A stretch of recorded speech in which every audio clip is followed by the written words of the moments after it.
Well, good afternoon, everybody, and a warm welcome to our session here at the, or literally on the road to the Warsaw Security Forum, although we hope to have crossed that road and got to Warsaw by this time next year. Our session will be on climate change and security. I am Jamie Shea, and my name and title have just been put up. But here today, I'm appearing as the Senior Fellow at the Friends of Europe think tank in Brussels, because we have long been partners of the Warsaw Security Forum, and we're delighted to be able to co-host today's session. It's obviously the case that 2020 will be remembered by historians as the year of COVID-19. But had that not been the case, it would have undoubtedly gone down in history as the year of climate change and maybe a major inflection point. We've seen with the recent election of Joe Biden, the US, the new incoming administration putting much more emphasis on climate change and saying it's going to rejoin the Paris Accords. We've seen the European Union and many countries in Europe, China beyond Europe, many across the world adopt very ambitious carbon reduction targets, carbon neutrality by 2050. But it's also been the year when climate change has come knocking at our door. Trotsky once said, "You may not like war, but war likes you." And climate change definitely has liked us this year, but in a very negative sense, because we've had major fires and flooding in Australia. We've had terrible fires in California. We've had the Amazon rainforest continue to burn, although not all of that, of course, is the accident of nature. We've had a lot of activity with the melting of the permafrost and burning up in Siberia as well. We've had extreme hurricanes just last week going on in the Caribbean. And therefore, nobody can deny that climate change is happening now. It's no longer something that was going to occur in just a few years' time. It's not only happening in the poor countries, it's happening in the rich countries, on all continents across the world. And we now recognize with the gravity and the frequency of these extreme weather events that we're not simply dealing with a human security crisis or an environmental crisis, but potentially with an economic and political crisis as well. So we literally need to go to a more balanced approach where we do our best to cut emissions and try to keep global warming as 2 degrees above pre-industrial levels or lower, while at the same time recognizing that a certain degree of climate change is already built into the system, and therefore we're going to have to deal with the consequences. So what I hope to do today with my excellent panel of 4 distinguished guests is to look at how the security policy community looks at the challenge of climate change. How does it see its role going forward, both in action as well as in messaging?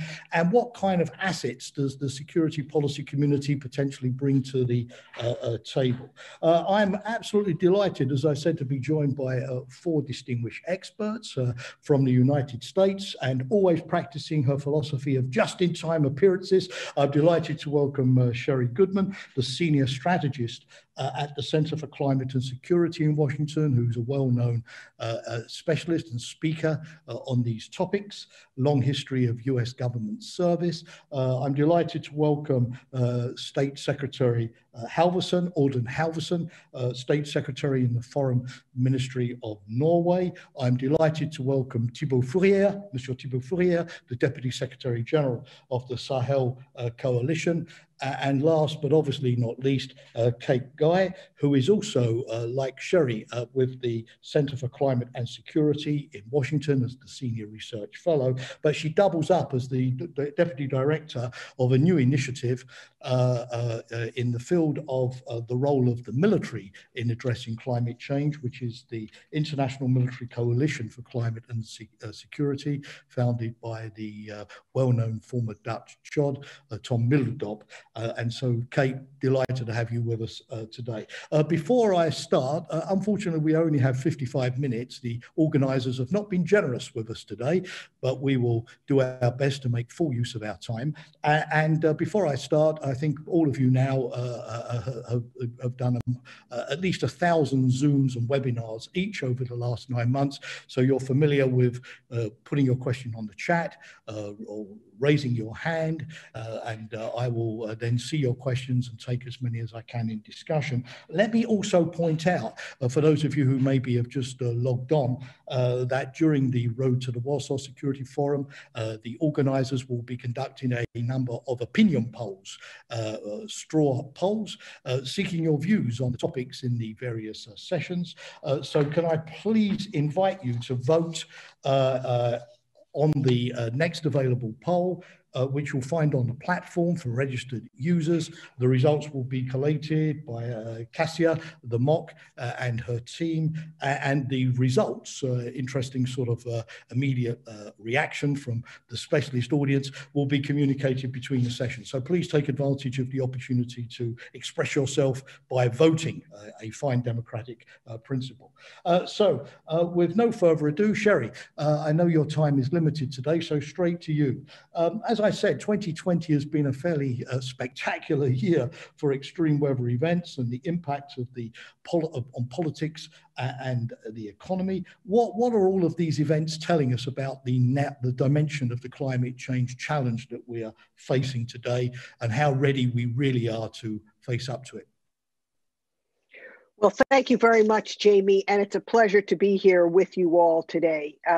You know, we've been addressing climate change as a threat multiplier for over a decade now, with characterizing climate change as a threat that affects all of our security considerations, starting with the founding of the CNA Military Advisory Board back in 2007. The point I want to leave listeners with today is we've entered a new era of the climatization of security. Climatization of security, where we see that all of our security considerations around the globe are affected by the changing climate. And that's partly why we formed last year with General Tom Mittendorf, the Dutch Chief of Defense, and I, who co-lead the new International Military Council on Climate and Security. But all of our speakers here know this well. I'm so pleased that Secretary Halvorsen is with us. I've been working with the Norwegians for many, many years, and who are deeply involved. In fact, the reason I have to leave you all a little early is I am moderating an Arctic Council session going on right now on mainstreaming biodiversity, which is another element in some ways of mainstreaming climate security into all of what we need to address. So if we just take, I'm going to use 3 short examples here.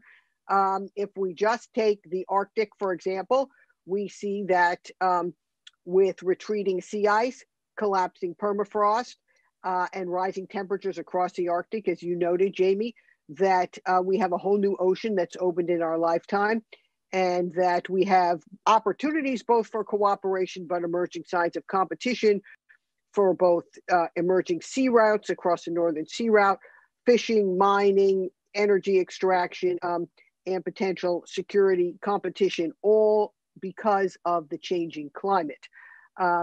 So that is one area that the emerging geopolitics in the Arctic that has arisen because of climate change. Second, I'm so pleased we're joined by the minister from the Sahel.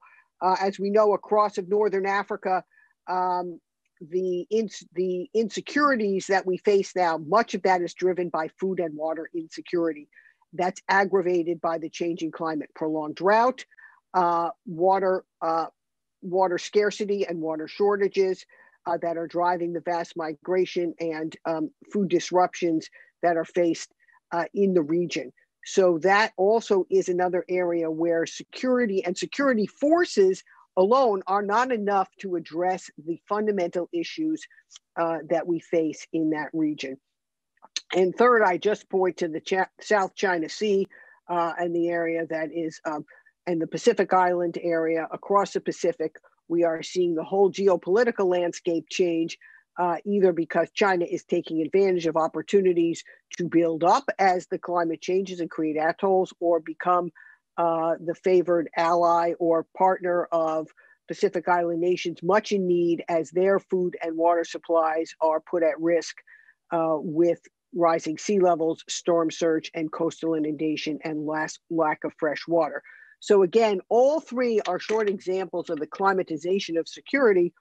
I think the International Military Council on Climate and Security, that Kate will probably address more in her remarks, is going to be fundamental in helping us as we move towards the Warsaw Security Forum and COP26 as well, to bring together defense ministers and the national security community so that we can more holistically address the climate challenge. Yes, it's about clean energy and innovation.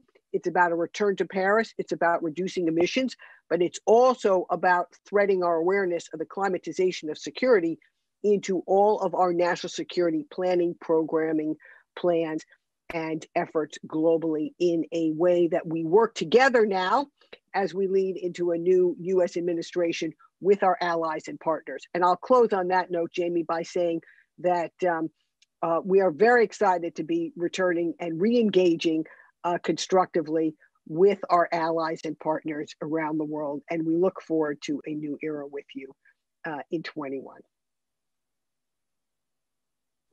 Sherri, thanks a lot for starting off our debate. Sorry we can't keep you for longer today, but you framed the discussion very, very well. From my side, it would be encouraging if the COP26 could also feature some sort of high-level focus on the security side, although people obviously will want to keep their effort also on the reduction of emissions.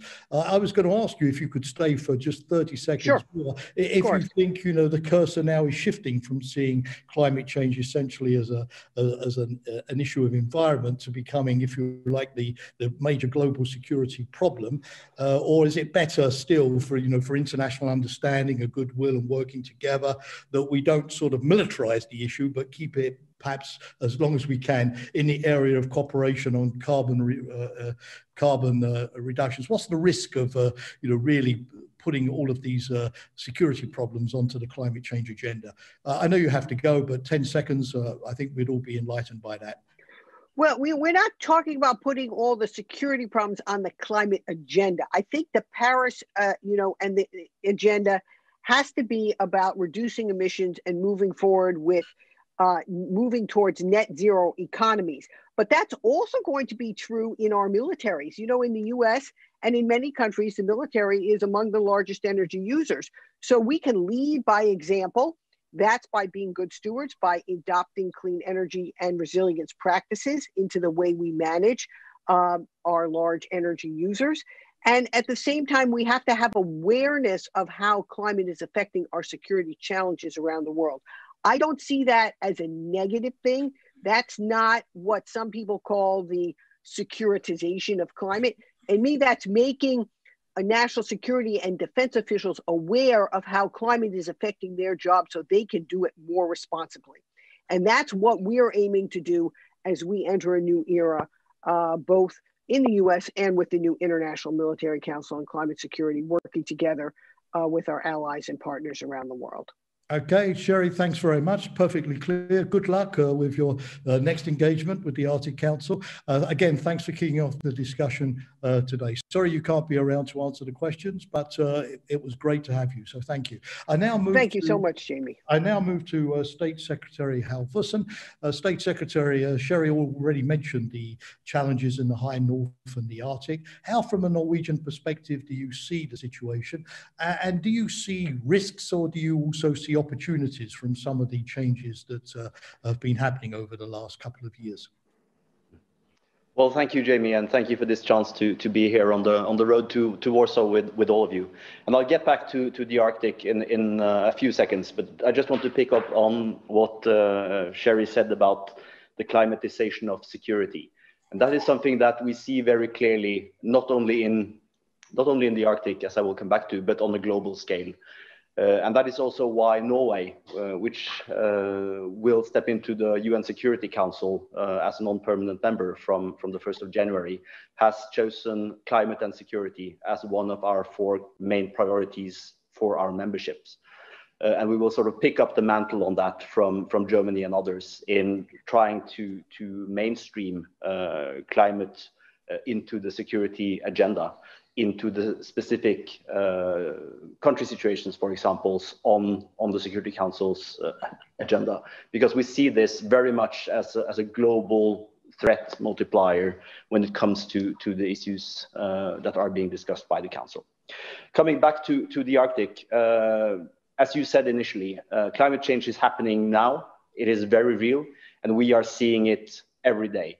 Norway is a country where, with much of Norway is above the polar circle, both the land territory and, of course, the marine territory. And climate change is very real. Climate or temperatures in the Arctic are rising by 3 times the global average. In the archipelago of Svalbard, which is in the very high Arctic, the Norwegian archipelago, they have seen 31 years of consecutive years of increasing temperatures above the historic average. So this, of course, has huge implications for us, for the people living there, more than 500,000 Norwegians living above the Arctic Circle, for example. It has implications for infrastructure. It has implications, not least, for the ecosystem, with potential for not only regionally, but sort of interchanging on the global level again. But let me stress, these issues are not primarily linked to activities that happen in the Arctic, but predominantly due to activities and emissions from outside the region. So, but this accelerates a drive that can work both ways. So it's very real, but it also provides some opportunities for commercial activity. So there is a sort of a dilemma there. We see that fishing vessels go further north to follow the fish stocks that move north with as the temperature in the oceans increase. We see more cruise vessels, we see more tourism, regional shipping, and also the potential for increased resource extraction and energy production. And of course, such activities, human activities, again, can have a negative impact on the environment. So we need to maintain a very strong balance in our policies and our approach. And historically, this has been a key priority for Norway in sort of striking that balance between sustainable resource extraction and protection. And of course, also increased human activity leads to high risk for incidents. It's an area where there are huge distances. It's a very inhospitable environment. So we have a strong focus on maritime preparedness, including search and rescue, oil spill preparedness, etc. So it's a bit of a mixed picture, I would say, when it comes to the risks and the opportunities. But we try to strike the balance. And of course, we see a renewed or a much stronger global interest in the region now that we also have to manage in cooperation with the other Arctic actors. Just if I may, State Secretary, a quick follow-up question. The high north, the Arctic, I remember from my NATO days, was always an area of low tension where there was a good degree of cooperation, even during the Cold War period. Is climate change something which is helping you, thinking of Russia too in this mix, as well as your transatlantic partners? Is climate change also a factor that can pull you closer together in the region and develop more sort of multilateral cooperation? I have to ask you for a quick response. I apologize. Our time is so limited. And then I'll turn to Mr. Fourriere. Well, absolutely, Jamie. I think if you look at the history of the Arctic Council, for example, which has been the predominant governance structure in the region for the last 25 years, collaboration on addressing climate change has been one of the most important files and one of the key drivers of cooperation. Looking at research cooperation, for example, emergency preparedness cooperation, a lot of the work ongoing in the working groups has been focused on looking at climate change and the implications of that. So it is very much an issue where the Arctic countries need to work together. And I think there is a strong interest in maintaining that, even as the strategic environment has become more competitive. Thank you very much. We've gone north and now we go south.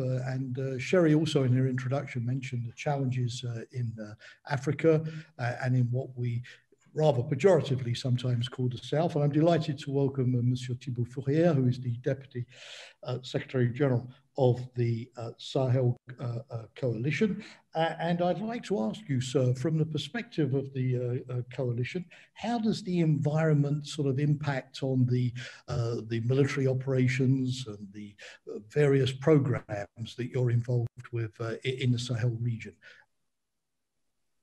Good afternoon. First, thank you very much for inviting me to the Warsaw Security Forum. I'm delighted to participate, and I will try to answer your question in two parts. First, since I've been given the floor, I would like to briefly going back to what the coalition, the Sahel coalition is, and second, of course, by sharing with you what we have learned from the field. As you may probably all know, the setup of the Sahel coalition came as a result of the Po summit last January, when French President Emmanuel Macron met his counterparts from the 5 Sahel countries. And the establishment of the coalition actually was established at the request of our Sahel partners. And it brings together countries, international organizations, international institutions and partners providing political, security, financial and development support for the Sahel region. In the initial stage, which is actually not over yet, France set up the secretariat of the coalition in Paris, but it is about to be transferred to Brussels within a few months from now, probably. So the secretariat of the coalition, of the Sahel coalition, is an instrument for rallying support for the Sahel, which aims to enhance effectiveness of the action of the various actors involved in the region. It does it by developing a shared and cross-cutting reference framework for Sahel's problems, strengthening the sharing of information between the coalition's various pillars, and by fostering stronger support from partners. In this regard, the coalition secretariat acts as a platform of services for its partners and actors working on its 4 pillars. The first one being the fight against terrorist armed groups. The second is for strengthening the military capacities of G5 states. The third pillar is a support for the return of the state and administrations. And the fourth one is development assistance. In this regard, of course, the coalition is promoting cooperation in military matters between the joint G5 force, Sahel force, the incoming European Takuba force, the national armies, and the French Barkhane force. Yeah. We must, of course, continue along this path, and we must continue all the more so as there are many challenges to security in the Sahel. And of course, the environmental factor is one of them. Yep. In particular, harshness of the environment. For example, access to water points exacerbates rivalries. And 2, the environment has an influence on the type of equipment used in the field, especially in the Sahel region, and requires an extra effort of the adaptation. And 3, wear and tear on people and equipment is faster in these harsh environments, and therefore requires rigorous operational cycles. But of course, yeah, sorry. I apologize, it's just our time is so limited. I would like, before we go to Kate, ask you a quick follow-up question, which is that you've very well described the work of the coalition. Does it also sponsor sort of projects, multinational projects, national projects that deal specifically with some of these environmental factors that you mentioned? I do apologize in asking you to be brief, sir. It's just that I see on the chat that the questions are rolling in, and so we want to also give you an opportunity to take the audience questions too. Yeah, of course, I understand. Yes, there's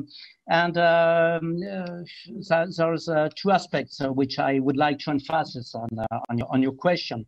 The first is that the strength of the alliance work is on the ground through the members and in close cooperation with our local partners, the G5 states. It is here that programs are discussed and with them and decided upon. And this includes, of course, programs which support a strong response to climate change, building resilience and strengthening food security. The second level is that of the sector working groups organized by the Alliance. Here, donors come together with practitioners to share information, think through new programs, and discuss innovative approaches to challenges in the Sahel.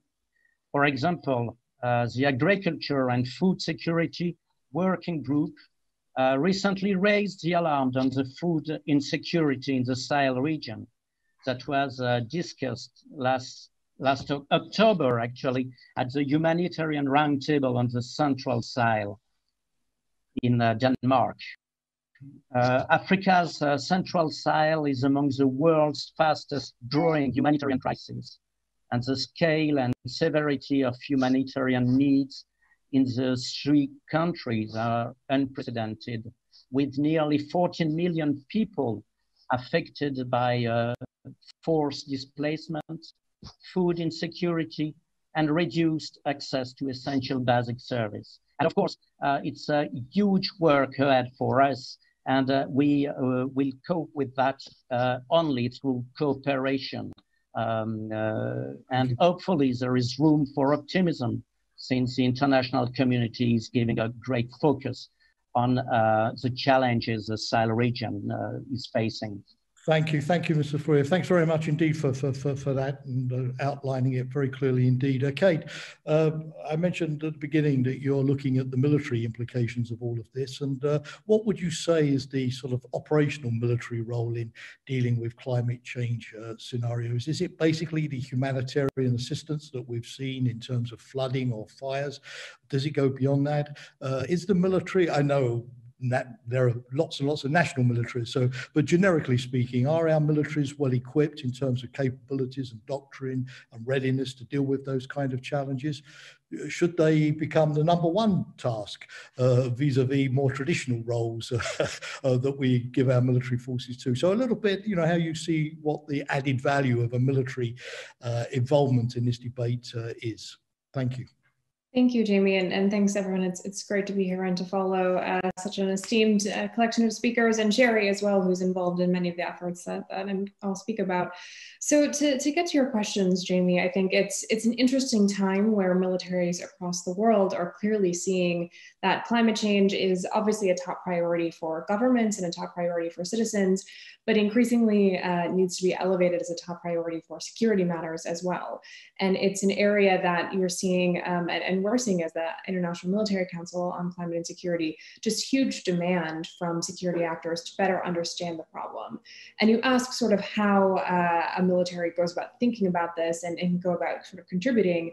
I see three ways. The first is in honestly just a foresight perspective. Militaries and intelligence services particularly have great skill and have long worked with scientific communities to understand, how threats develop, how changes might take hold across the world in decades to come.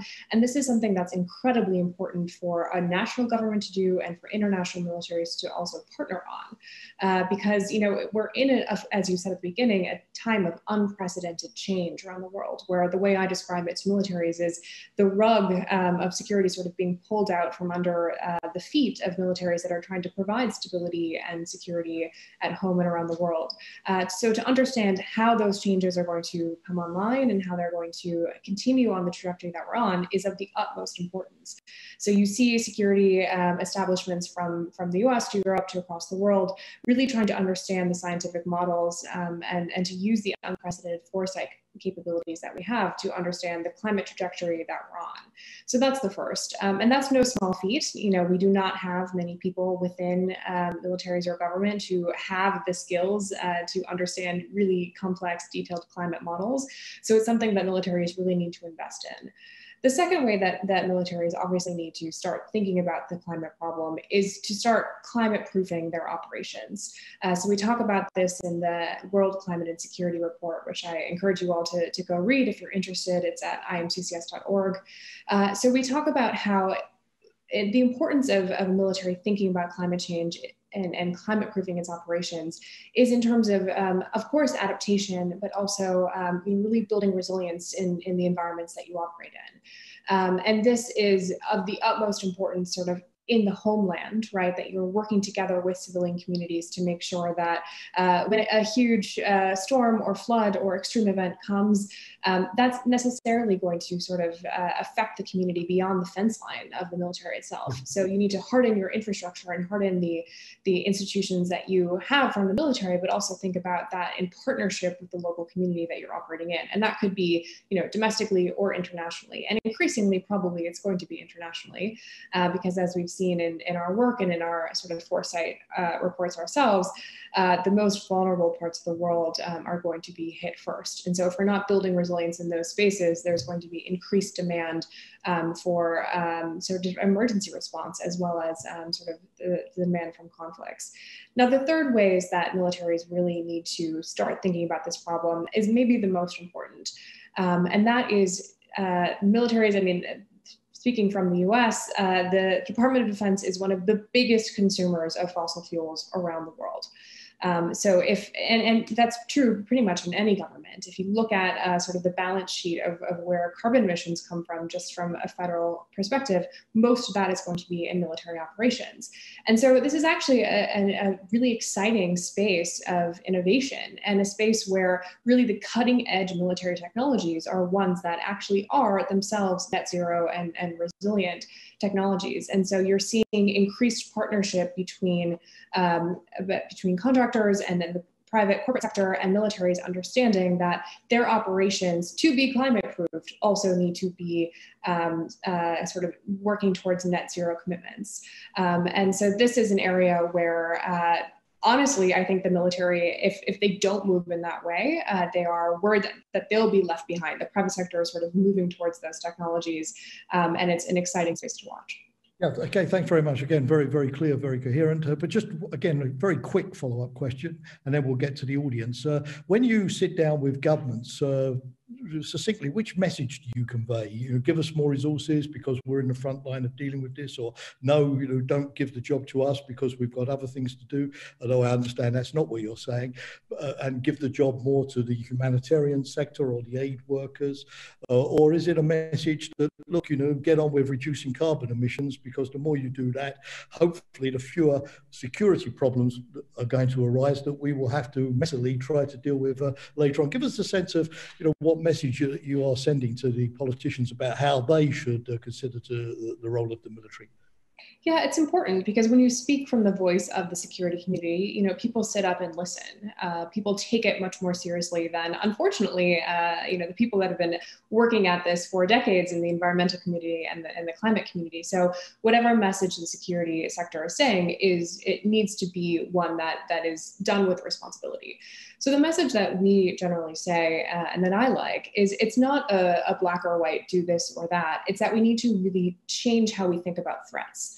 And this has gotten a lot easier to convey in the the realm of COVID, right? Where people now understand that there are threats that cross borders, that move very quickly, that can be existential in nature and really take out systems wholly. And so that's what I communicate when we're speaking with governments, is that this focus on threats that are, actor driven and are sort of on the ground in the traditional sense is not how climate change operates. But that also means that you need to think about different ways to sort of confront the threat. One of those ways is lowering emissions so that the threat doesn't grow, right? We need to get a handle on the climate problem because the trajectories that we're on are just frankly catastrophic in security terms.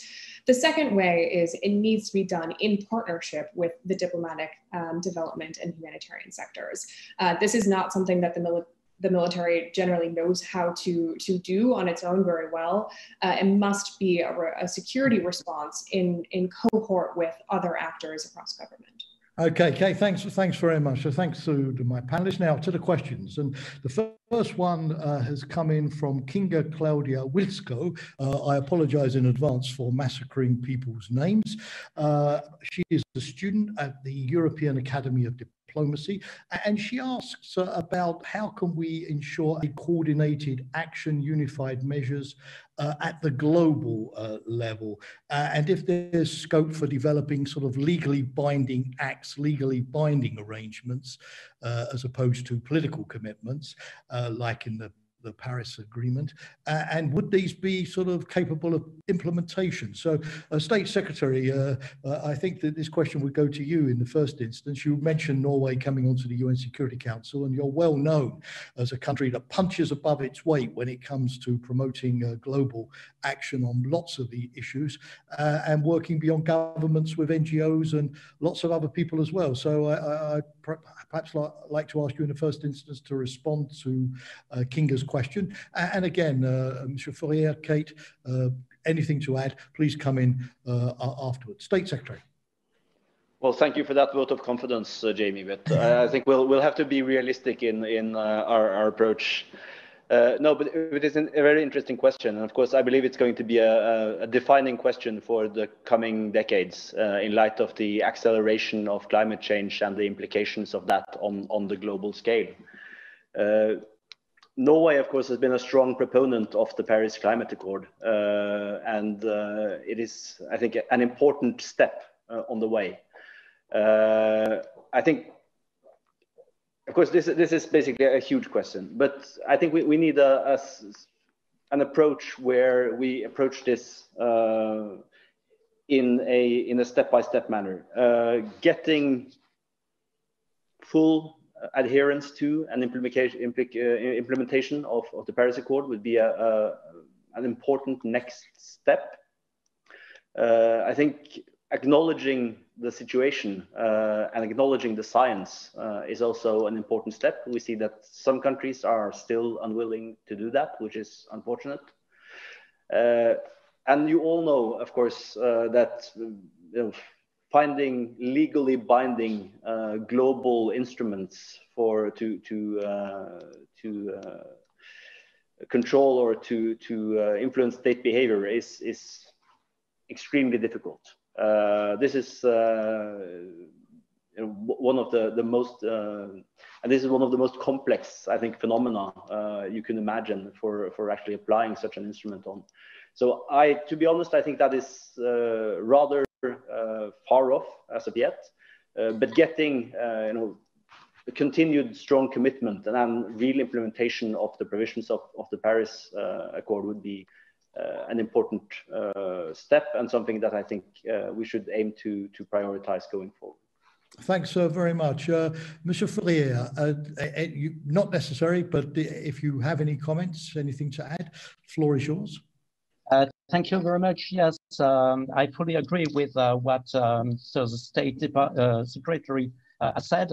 I just want to recall that all of the five G5 Sahel countries have signed and ratified the Paris Agreement on climate change. But of course, we still need to help them meet their commitments. The question is difficult, and the step-by-step approach is the one we are trying to promote within the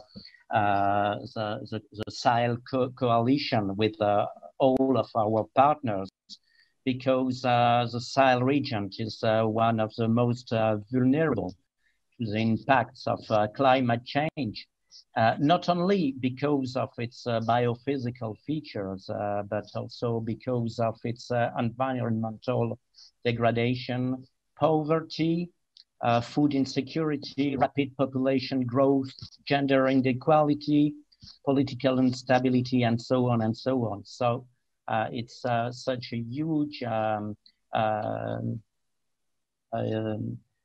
the countries are facing huge problems, and only through cooperation we will get them, help them solve these problems. Thank you. Kate, any thoughts on how you organize international action?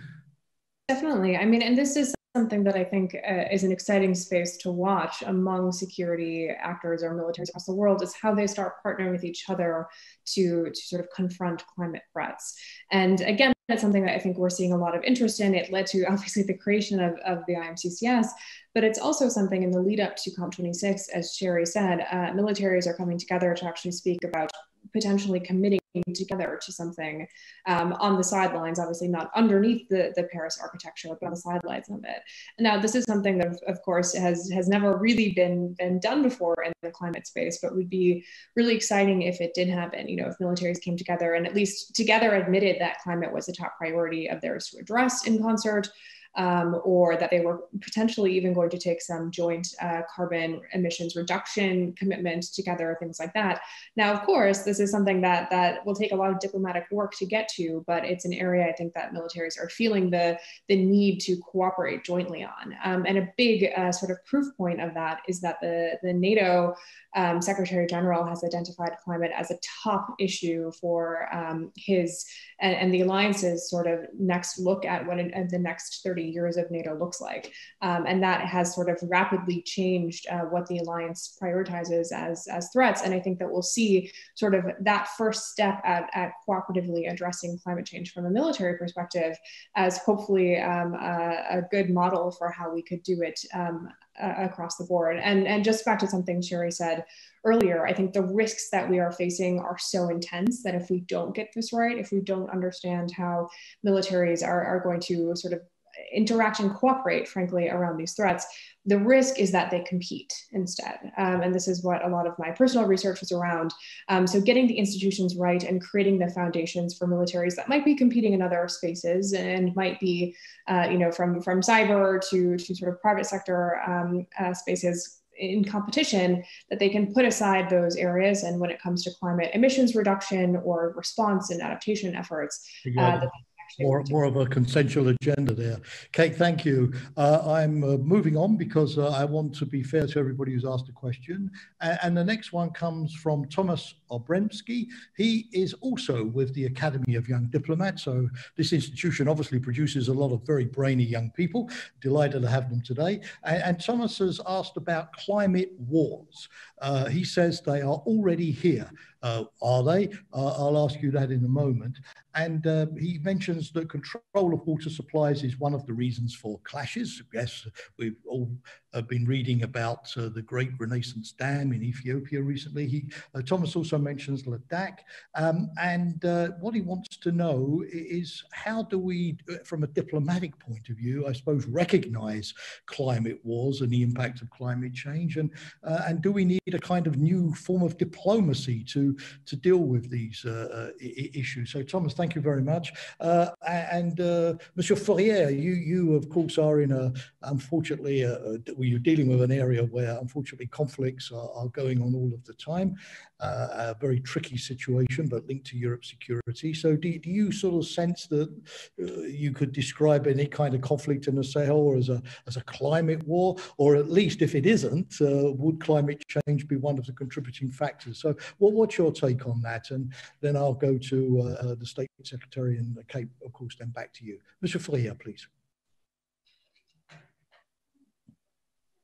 Yes, I think what we are witnessing for years now in the Sahel is still a very classic kind of war, we are speaking about fight against terrorism. And of course, all the issues we are talking about today are exacerbating the situation, which is without that already very difficult in the Sahel region. And of course, there is on the ground, on the local level, some fights for the control over resources, and first of all for water resources. But this just exacerbates still very difficult situation on the ground. But we are still in the Sahel talking about quite a classical fight against terrorism. We are not talking about a climate war, even if climate change exacerbates all of it. Thank you, sir. State Secretary, again, and also Kate, I need to ask you to comment briefly. Again, forgive me, but we have 10 minutes remaining and still 2 questions, and 2 interesting questions, so I wouldn't like to miss them. So, State Secretary, please. So I believe the Sahel region serves as a prime example of how climate change serves to amplify other factors in any given conflict. Sort of this interchange between terrorism, crime, the fight over resources, migration, smuggling, all of this becomes sort of a nexus for protracted and very complex conflicts with implications far outside the region. So how to broker that? I think that entails exactly the sort of whole of or comprehensive approach in a sort of very real meaning, where you need to look at the humanitarian aspects, you need to look at security aspects, you need to link that with a longer term development agenda, you need to link that with political development and providing people with basic economic needs. And that is something I know that a lot of European countries are aiming for now in their approach to the Sahel region, again serving as a prime example, and something that has been at the core of Norway's strategy in working in the region. So it's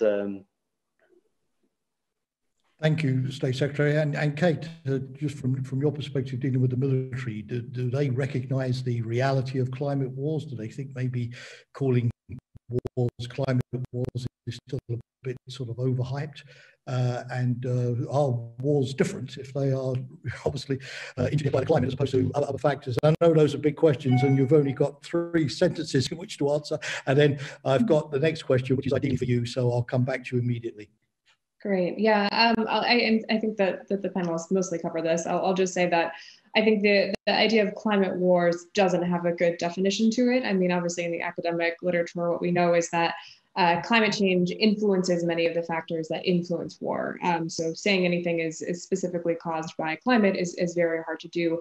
And I also think it's pretty distracting to do, right? I think what you want is militaries to understand the climate dynamics at play and to be tracking them and tracing them and hopefully building resilience against them so they don't start conflicts.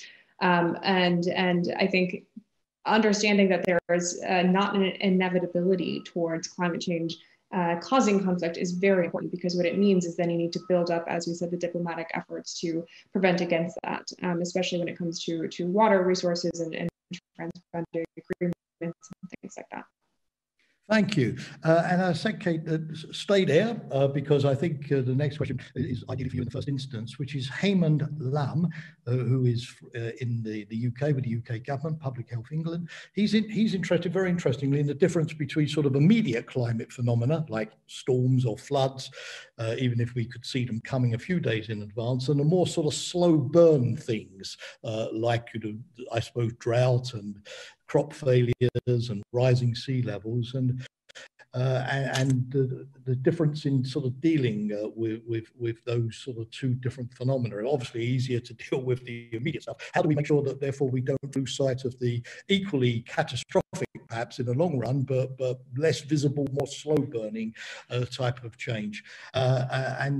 Also, there's another question which he asked, which I'll raise immediately, although maybe that will be also for our other panelists, which is what do we do to sort of get on board those sort of skeptical countries who don't accept the science or have a different interpretation, who are not so energized? So do we give up on them or hope for political change, or is there nonetheless a way of getting them on board? And I think obviously State Secretary Halvorsen, you will have some experience of that, and maybe Mr. Fourriere as well.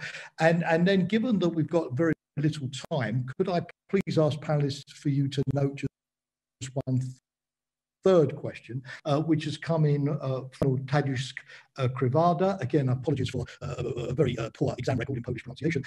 He says, President-elect Joe Biden has already announced the change to the recommendation in the Paris Climate Conference. I imagine the US would then rejoin. But does this mean that the US approach to climate change will be totally different, or maybe not so different? I know that's a bit speculative. So, Kate, first of all, for you, the quick things and the slow burn.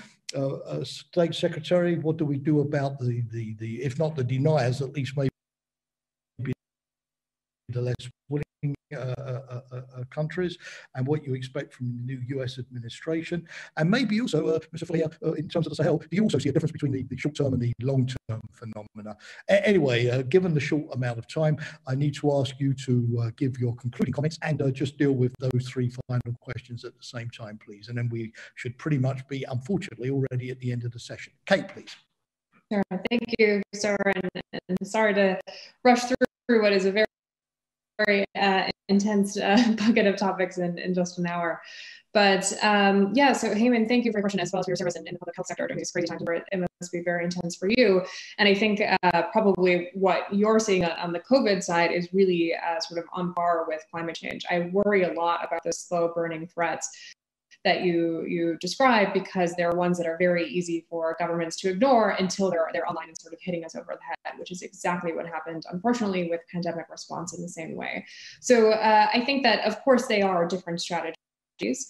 And what a military or security sector needs to do is be tracking both, right? Be tracking things that are here and present and require intense humanitarian response because they're happening, but know that there are other threats that are just as devastating and just as horrific on society, but will take some time to develop.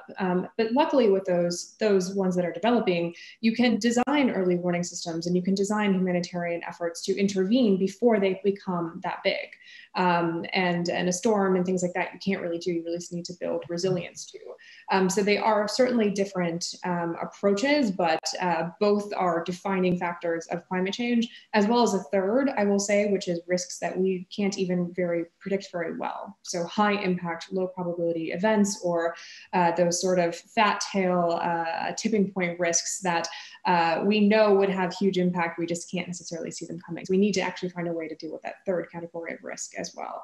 I'll speak really briefly to the US question, since I personally have worked in US politics and government. I think that what the questioner highlights is exactly right. The Biden administration will really do an about face on climate change in all ways. It's one of his top 4 priorities entering as president, alongside COVID, economic recovery, and racial justice. So you can already see that prioritization is up there and sort of will define the Biden presidency. But this is also true from a climate security perspective as well. President-elect Biden, which is good to say, has pledged a long and sort of detailed climate security plan, as well as how his Department of Defense and military sector will prioritize climate change as well. So this is a space that I think a lot of what we've talked about will see new breath and new leadership from the Americans. Thank you. Hallelujah is what I would say for that, but maybe I shouldn't betray my personal opinions. Anyway, I've done so. It's done. State Secretary, please, your take on maybe, if not all, at least the question of how we get the more skeptical allies on board. Well, thank you, Jamie. I'll try to be very brief. Well, as to the incentives for bringing aboard reluctant countries, I believe appealing to their self-interest is probably the most efficient way. That goes to be very clear when it comes to the consequences of not addressing climate change in a prudent and realistic manner, when it comes to the economic and human costs of such policies, what that would actually entail on a global scale. But also, I think you need to point out the possibilities and be very clear that the potential for innovation, for economic growth, for public well-being that is potentially in using or harnessing new technology and skipping some of the phases, so to say, of the industrialization really holds great potential. And I think if you look at the EU today, for example, with the European Green Deal, where they actually try to look at exactly this potential as a vehicle for developing the union across so many areas in the coming decade. And that, I think, really illustrates the potential that is there if you apply a serious policy on addressing climate change on a wide level. When it comes to a new U.S. administration, of course, we would warmly welcome the a U.S. return to the Paris Climate Accord. I think that would be an important force for making possible the implementation of the accord. There is, as Kate pointed out, in Biden's priorities, this seems to be a key priority, again, across many policy areas. But I think we should also be aware that some U.S. interests and factors will probably remain permanent. So an overnight complete change is probably not realistic. But it would be welcome to have the U.S. back in hopeful, but always keep 2 feet on the ground. Monsieur Fourriere, you have le dernier mot, but please forgive me if I tell you that you have 30 seconds in which to pronounce it.